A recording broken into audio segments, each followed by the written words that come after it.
Hello my dear students, आप देख रहे हैं मेरा यूट्यूब चैनल के सब्जेक्ट्स क्लासेज में आपका हार्दिक स्वागत है। डियर स्टूडेंट्स, इस चैनल को सब्सक्राइब कर लीजिए एंड बेल आइकन को प्रेस कर लीजिए ताकि मेरी वीडियो का नोटिफिकेशन आपके पास सबसे पहले पहुंचे। डियर स्टूडेंट्स, मैं आपके लिए इंटरमीडिएट का कोर्स लेके आया था। इंटरमीडिएट का कोर्स जो एनसीईआरटी कोर्स था फिजिक्स का, तो उसमें से मैंने आपको फर्स्ट चैप्टर पढ़ा दिया है और चैप्टर नंबर 2 चल रहा था, जिसकी हेडिंग है परावैद्युत ध्रुवण। डाइलेक्ट्रिक पोलराइजेशन क्या होता है, परावैद्युत ध्रुवण क्या होता है, ये एक डेफिनेशन है। इसे हम आसान तरीकों से समझेंगे कि डेफिनेशन परावैद्युत ध्रुवण की क्या होती है। तो परावैद्युत ध्रुवण क्या होता है, इसे समझने से पहले हम आप लोगों को कुछ बताना चाहते हैं। डियर स्टूडेंट्स, आपको पता है कि फिजिक्स में 95+ मार्क्स लेके आना कैसा है। आप अगर अच्छी से अच्छी मेहनत करोगे तो 95% मार्क्स लेके आ पाओगे, नहीं तो अगर आप मेहनत नहीं करोगे तो परसेंटेज लाना नहीं, मतलब परसेंटेज आपकी नहीं आ पाएगी। तो डियर स्टूडेंट्स, इस चैनल को जरूर सब्सक्राइब कर लीजिएगा क्योंकि ये चैनल आपको दिलवाने वाला है 95% मार्क्स।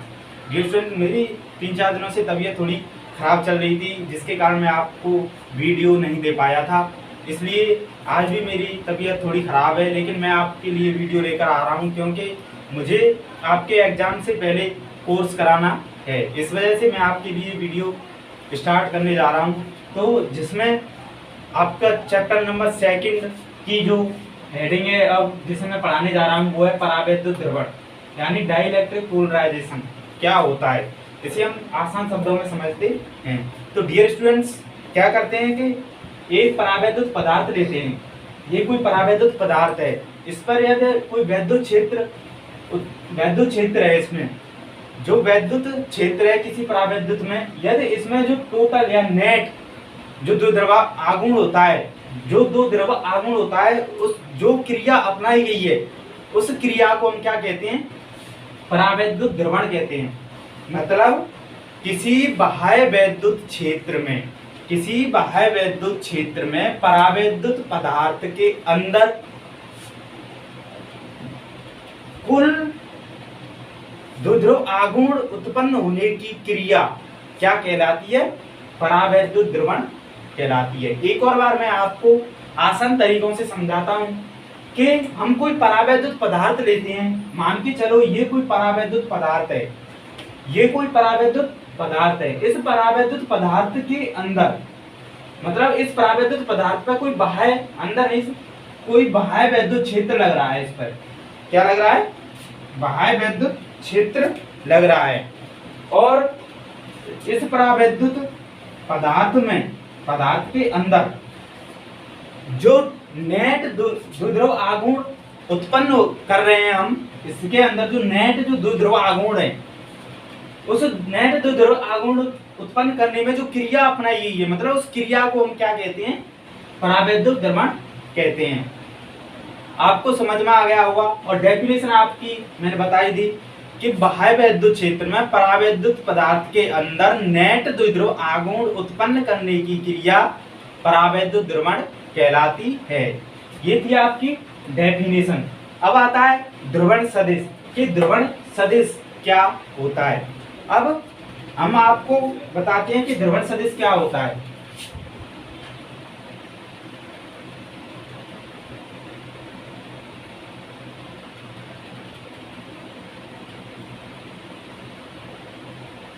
हम आपको बताते हैं और चैनल को सब्सक्राइब जरूर कर लेना।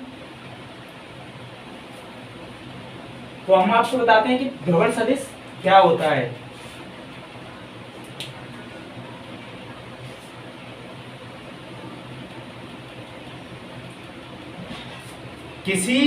अब हम आपको आसान तरीकों में बताते हैं कि ध्रुवण सदिश किसी बाह्य वैद्युत क्षेत्र में परावैद्युत पदार्थ के अंदर एकांक आयतन में उत्पन्न द्विध्रुव आघूर्ण को क्या कहते हैं, ध्रुवण सदिश कहते हैं। मतलब इस परावैद्युत पदार्थ में कोई बाह्य वैद्युत क्षेत्र लगा हुआ है, इसके जो एकांक आयतन में जो द्विध्रुव आघूर्ण उत्पन्न होगा, क्या उत्पन्न होगा? द्विध्रुव आघूर्ण जो उत्पन्न होगा, इसके एकांक आयतन में जो द्विध्रुव आघूर्ण उत्पन्न होगा उसे ही हम ध्रुवण सदिश कहते हैं। किसी परावैद्युत पदार्थ के मतलब किसी बाह्य वैद्युत क्षेत्र में किसी परावैद्युत पदार्थ के अंदर एकांक आयतन में जो द्विध्रुव आघूर्ण उत्पन्न होता है उसे हम कहते हैं ध्रुवण सदिश। ये आपके एक एक नंबर की डेफिनेशंस हैं जो अक्सर कर एग्जाम में पूछ ली जाती हैं। ऐसे करके क्वेश्चन आ जाता है कि टिप्पणी कीजिए कि ध्रुवण सदिश क्या है, परावैद्युत ध्रुवण क्या है। ये कुछ ऐसी डेफिनेशंस हैं छोटी छोटी जो एक एक नंबर में आपके लिए पूछी जाती हैं। तो डियर स्टूडेंट्स, वो मैंने आपको स्पष्ट तरीके से बता रहा हूं कि ध्रुवण सदिश क्या है, परावैद्युत ध्रुवण क्या है, तो आप इसे अच्छे तरीके से कर लेना। इसलिए मैं आपको बता रहा हूं सही तरीके से। अब आता है रैखिक समदैशिक परावैद्युत पदार्थ। रैखिक समदैशिक परावैद्युत पदार्थ क्या होते हैं? डियर स्टूडेंट्स, यदि आपको 95% प्लस लेके आने हैं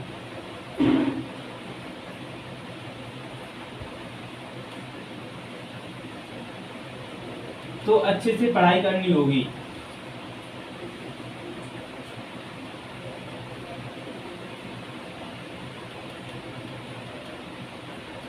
क्या? रैखिक समदैशिक परावैद्युत पदार्थ वे क्या होते हैं हम आपको बता रहे हैं। रैखिक समदैशिक परावैद्युत क्या पदार्थ क्या होते हैं? ये रैखिक समदैशिक परावैद्युत पदार्थ वे पदार्थ होते हैं जिनके एकांक आयतन में जो वैद्युत द्विध्रुव आघूर्ण उत्पन्न हुआ है। क्या? जिसके एकांक आयतन में जो वैद्युत द्विध्रुव आघूर्ण उत्पन्न हुआ है वो डायरेक्ट प्रोपोर्शनल टू होता है उस पर लगाए गए बाह्य वैद्युत क्षेत्र के। किसके? बाह्य वैद्युत क्षेत्र के डायरेक्ट प्रोपोर्शनल टू होता है, और जिसकी जो बाह्य वैद्युत क्षेत्र की दिशा में भी होता है। रैखिक समदैशिक परावैद्युत पदार्थ कहलाते हैं। आपको मैं इतने आसान तरीकों से फिजिक्स पढ़ा रहा हूं और आप इसे इंटरेस्ट के साथ पढ़िए। और शायद YouTube पर आपको फुल कोर्स कहीं भी हिंदी मीडियम में नहीं मिलेगा, इसलिए मैं इस YouTube चैनल पर आपके लिए फिजिक्स का कोर्स लेके आया था कि आप अच्छी से अच्छी तैयारी कर सकें और कहीं भी ट्यूशन लेने की जरूरत भी ना पड़े।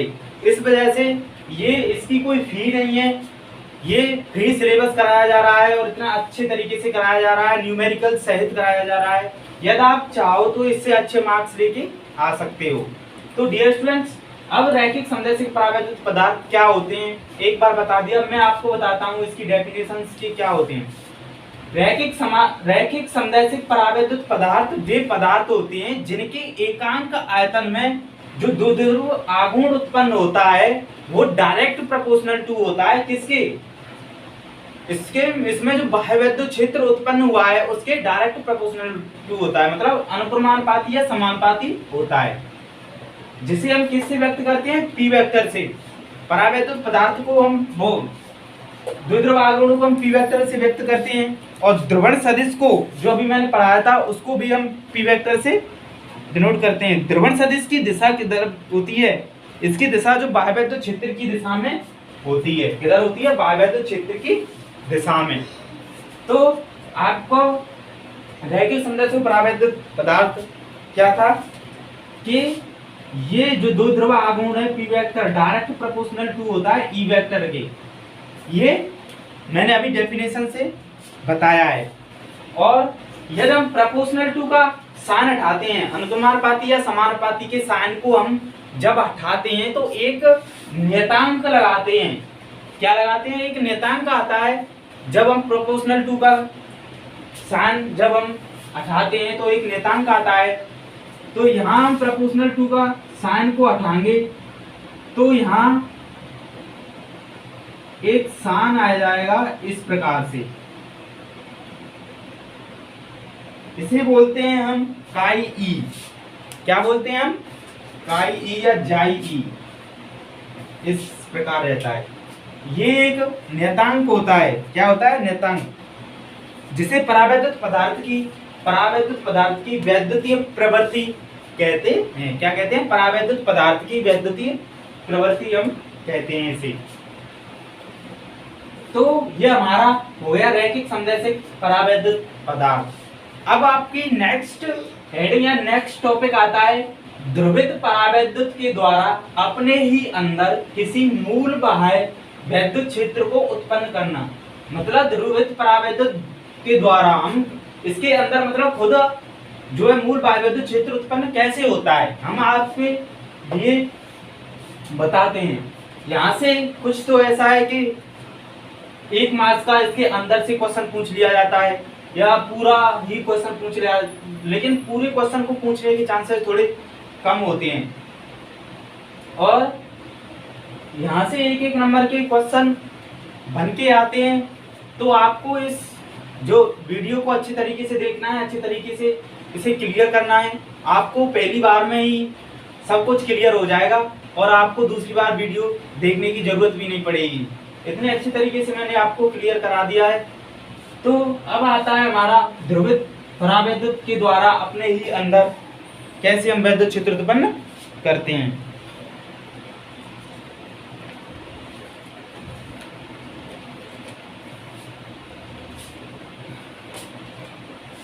डियर स्टूडेंट्स, इस चैनल पर जो वीडियोस अपलोड की जा रही हैं उन वीडियोस को इतना शेयर कीजिए कि मेरी जो वीडियोज हैं उन स्टूडेंट्स के पास पहुंच जाएं जो पढ़ने में बिल्कुल कमजोर हैं, जो कहीं भी ट्यूशन नहीं ले पाते हैं। क्योंकि खासकर ये वीडियो उन लोगों के लिए बनाई गई हैं जहां पर वे ट्यूशन नहीं ले पाते हैं, उनकी गरीबी प्रॉब्लम्स हैं। तो और जो फिजिक्स में 95% मार्क्स लेके आना चाहता है उसके लिए तो ये वीडियो इतनी महत्वपूर्ण है कि आप सोच नहीं सकते हो। इस चैनल से आप परसेंटेज अच्छी बना सकते हो फिजिक्स के मामले में। तो बस मैं यही कहूँगा कि इस चैनल को ज़्यादा से ज़्यादा सब्सक्राइब कीजिए और शेयर कीजिए। तो डियर स्टूडेंट्स, अब हम आपको बताते हैं कि ध्रुवित परावैद्युत के द्वारा अपने ही अंदर किसी मूल बाह्य वैद्युत क्षेत्र को उत्पन्न करना। इसमें क्या होता है? इसमें एक प्लेट होती है ABCD, आयताकार गुटके की एक प्लेट होती है, एक परावैद्युत पदार्थ की होती है वो ABCD को बाह्य वैद्युत क्षेत्र इसमें रखा गया E0 में। बाह्य वैद्युत क्षेत्र E0 में रखा गया है जिसकी डायरेक्शन उधर साइड है। किधर साइड है? जिसकी डायरेक्शन इधर की साइड है। तो रखा गया है E0 वेक्टर, यानी बाह्य वैद्युत क्षेत्र में एक परावैद्युत पदार्थ की आयताकार गुटके की प्लेट है ABCD, जिसे हम इस डायरेक्शन में रखते हैं जो मैंने डिनोट की है। क्या है? रखते हैं। तो इस गुटके के अंदर बिंदुवत सीमा एक A dash, B dash, C dash, D dash भी एक आयताकार जो डैश डैश से दर्शाई गई है कि इसके अंदर ABCD के अंदर भी एक आयताकार प्लेट मान की चलिए।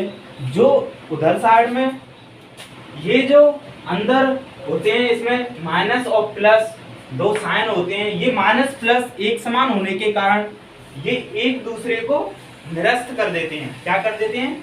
एक दूसरे को निरस्त कर देते हैं। तो इसका जो आवेश घनत्व होगा, इस टोटल जो प्लेट है इसका जो आवेश घनत्व होगा वो हमारा 0 हो जाएगा। क्या हो जाएगा? 0, क्योंकि इसमें जो माइनस और प्लस के जो चिन्ह है वे एक समान है, बराबर हैं, जिसके कारण ये एक दूसरे को निरस्त कर देते हैं। क्या कर देते हैं? निरस्त कर देते हैं। और इसका जो आयतन है, आवेश घनत्व है वो 0 हो जाएगा। तो गुटके के तल AC, क्या? गुटके के तल AC पर, गुटके के तल AC, ये जो AC है इस पर एक नेट आवेश माइनस के QP आ जाता है और इसी प्रकार से BD पर एक प्लस के आवेश QP आ जाता है।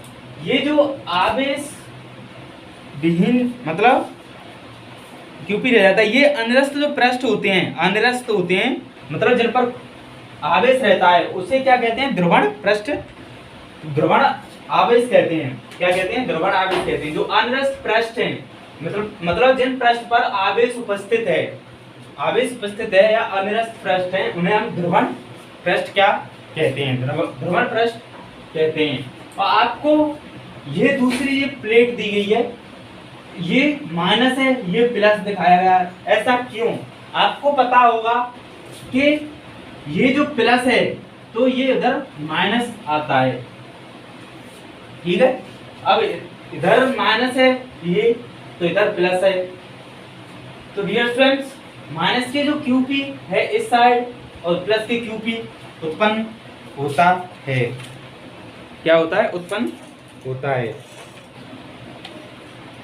अब इनके कारण, इन आवेशों के कारण जो है माइनस क्यूपी प्लस क्यूपी, इन आवेशों के कारण इस परावैद्युत के अंदर क्या, इस परावैद्युत के अंदर एक आंतरिक वैद्युत क्षेत्र ईपी उत्पन्न हो जाता है।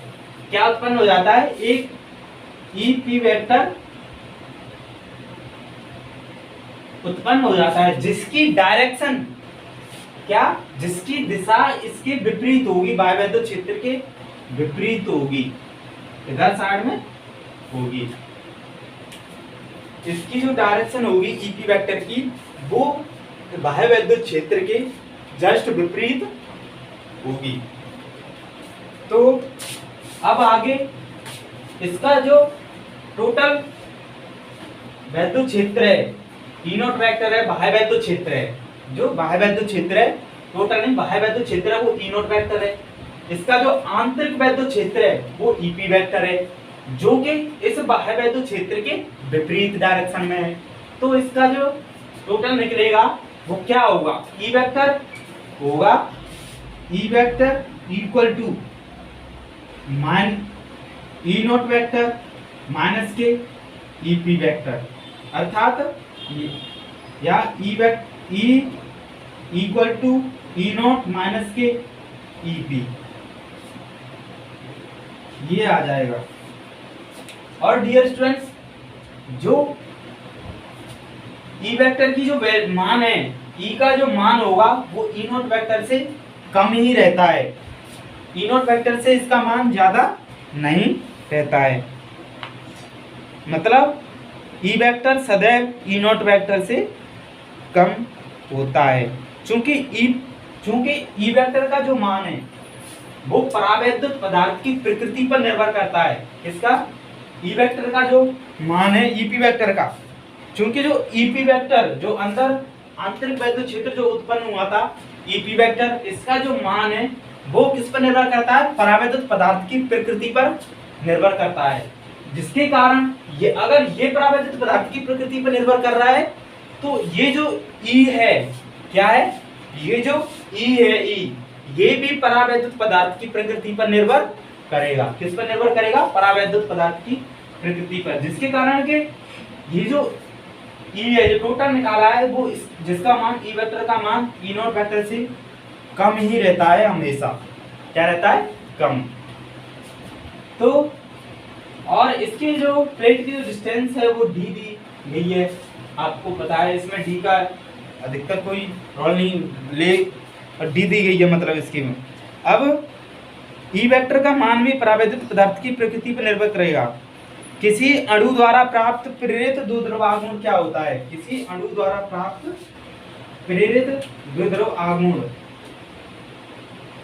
पी वेक्टर मैंने बताया ही था अभी, ये रहा पी वेक्टर इक्वल टू काई आई ई नॉट वेक्टर आ जाएगा यहाँ, क्योंकि बाह्यवैद्युत क्षेत्र ई नॉट है, तो यहाँ ई नॉट वेक्टर आ जाएगा ये। और यहाँ से हम अल्फा लेंगे इसे, ये अल्फा हो जाएगा। तो alpha E naught vector, P vector equal to alpha E naught vector हो जाएगा। क्या हो जाएगा? P vector equal to alpha E naught vector, मतलब प्राप्त प्रेरित द्विध्रुव आघूर्ण क्या होगा? पी वेक्टर इक्वल टू, जहां अल्फा एक समानुपाती नियतांक है जिसे परमाण्विक आणविक नियतांक कहते हैं। क्या कहते हैं? जिसे परमाणविक आणविक ध्रुवता कहते हैं। नियतांक अर्थात ध्रुवता कहते हैं। तथा यह पाया गया है कि ध्रुवण p वेक्टर है। क्या है? ध्रुवण जो p वेक्टर है वो वैद्युत क्षेत्र के कम हुए मान E वेक्टर के अनुक्रमानुपाती होता है। E वेक्टर के जो कम हुआ मान है, जो मान कम प्राप्त हुआ है, उसके अनुक्रमानुपाती होता है। अर्थात P वेक्टर इक्वल टू काई E वेक्टर, यही तो प्राप्त हुआ था हमें। E वेक्टर जो टोटल निकाला था हमने, हाँ, तो इसके बराबर होगा काई का मान जितना अधिक होगा। इसके अगर मान के चलते हैं कोई भी चीज डायरेक्ट प्रोपोर्शनल टू दी गई है। क्या है? यदि कोई भी चीज डायरेक्ट प्रोपोर्शनल टू दी गई है तो हम किसी चीज को जितना बढ़ाओगे उसका मान उतना ही बढ़ता चला जाएगा। जिस प्रकार से यदि हम यहाँ काई का मान जितना बढ़ाएंगे तो उतना ही विद्युत द्विध्रुव आघूर्ण का मान उतना ही अधिक बढ़ता चला जाएगा। अतः हमें यह प्राप्त होता है कि एक ही परावैद्युत पदार्थ के बने विभिन्न प्रकार के जो गुटके हैं, एक ही परावैद्युत पदार्थ के बने जो विभिन्न प्रकार के जो विभिन्न आकार के वाले गुटकों के लिए आकार के गुटके हैं, उन पर आरोपित वैद्युत क्षेत्र जो E0 है। क्या है? वैद्युत क्षेत्र जो E0 वेक्टर दर्शाया गया है, E0 वेक्टर है। तथा परावैद्युत पदार्थ के ध्रुवण के कारण परिणाम में जो घटा हुआ जो वैद्युत क्षेत्र है, जो हमने टोटल वैद्युत क्षेत्र निकाला था E0 वेक्टर, ये E0 वेक्टर ही तो घटा हुआ वैद्युत क्षेत्र है। हमने जो टोटल में से EP वेक्टर को आंतरिक को बाहर में से जब आंतरिक को हम निकालेंगे तो वही तो घटा हुआ निकलेगा। तो यही है कि जो घटा हुआ है मतलब जो वैद्युत क्षेत्र है, तो जो प्रभावी वैद्युत क्षेत्र E का अनुपात होगा वो अनुपात सदैव नियतांक होता है, जिसे परावैद्युत पदार्थ का परावैद्युतांक कहते हैं। इसे K से प्रदर्शित करते हैं, अर्थात E0 upon E equal to K। अब इससे समझते हैं, अगर आपको समझ में नहीं आया हो, हमने जो बाह्य वैद्युत क्षेत्र माना था, मतलब बाह्य वैद्युत क्षेत्र माना था नहीं, जो जनरेट हुआ था इस परावैद्युत पदार्थ पर, वो और जो हमने जो टोटल निकाला था परावैद्युत, इसे हम आसान शब्दों में कहें, अगर वो लैंग्वेज आपकी समझ में नहीं आती है तो एक और प्रकार से इसे हम लिख सकते हैं। क्या लिख सकते हैं? हम पाते हैं कि जो बाह्य वैद्युत क्षेत्र उत्पन्न हुआ था परावैद्युत पदार्थ पर, वो और जो घटा हुआ मतलब जो टोटल जो नेट वैद्युत क्षेत्र था E, क्या था? E, उसका जो अनुपात होता है वो एक परावैद्युतांक होता है। परावैद्युतांक पदार्थ अनेक जो परावैद्युत पदार्थ, वो परावैद्युतांक है, वो पदार्थ की अलग अलग पदार्थ के लिए अलग अलग पाया जाता है। जैसे जल के लिए कुछ अलग होता है, वायु के लिए कुछ अलग होता है। इसी प्रकार से जैसे निर्वात के लिए तो 1 हो गया, कागज के लिए 3.5 हो गया। यहाँ पर K का मान निर्वात के लिए 1, कागज के लिए 3.5, और ले लो धातुओं ले लो, धातुओं के लिए अनंत होता है, वो मैंने बताया था आपको जब फर्स्ट चैप्टर पढ़ाया था। और जल के लिए लो तो क्या होता है? 81 होता है। जल के लिए क्या होता है? 81 होता है। और यदि पूछा जाए परावैद्युतांक की डायमेंशन फॉर्मूला, मतलब डायमेंशन पूछा जाए और इसकी जो यूनिट है वो पूछी जाए, तो इसकी कोई यूनिट नहीं होती है और ना ये डायमेंशन होती है। K is the dimensionless and unitless quantity। ये जो K है उसकी ना तो विमा होती है ना कोई मात्रक होता है, क्योंकि ये एक वैद्युत क्षेत्रों का अनुपात ही है, जिसके कारण ये जो E0 है, E है, ये सेम क्वांटिटी है। सेम क्वांटिटी होने के कारण इनकी जो डायमेंशन है वो कट जाएंगी, इसकी जो यूनिट है वो भी कट जाएगी, जिसके कारण ये डायमेंशनलेस और यूनिटलेस क्वांटिटी बन जाएगी। तो ये आपका प्रोसेस था कि कैसे वैद्युत क्षेत्र उत्पन्न करते हैं करते हैं ध्रुवित परावैद्युत के द्वारा अपने ही अंदर किसी मूल वायु क्षेत्र को कैसे उत्पन्न करते हैं। ये सब आपकी जो मैंने आपको कराया है आपकी अच्छे तरीके से समझ में आ गया होगा। और मैं पहले देखता हूँ आपकी वीडियो कितनी बड़ी हो गई। आपकी वीडियो 25 मिनट की हो चुकी है।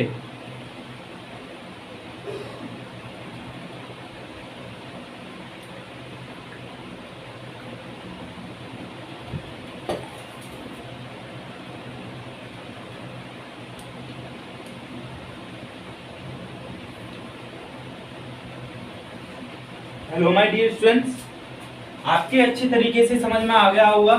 और यदि आपको अब भी कोई प्रॉब्लम आए पढ़ने में तो आप अपनी पोजीशन समझ सकते हो कि आप किस पोजीशन पे हो।